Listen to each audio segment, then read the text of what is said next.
Meet the Chargehome team from Sweden. They are pioneering charging engineers, tasked to install the first ever EV charger and home battery on the moon. This mission lays groundwork for future electric infrastructure, aiming for sustainable human habitation, leaving behind the blue and green of Earth in a spacecraft. They voyage into the unknown, exploring the excitement of space.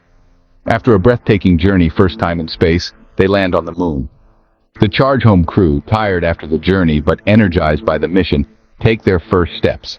Under the moonlight, the Chargehome crew begin their work. They install the EV charger and continue with the first Sonnen battery installation on the moon. The process is intricate, demanding precision. They complete the job with flying colors.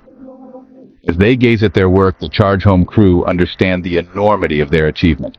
Their mission is about creating a sustainable moon habitat for a multi-planetary species. Experience the convenience of charging your car at home and powering your residence on the moon. Chargehome has established its head office on the moon, providing EV charging solutions, battery storage options, and solar energy for all new lunar residents.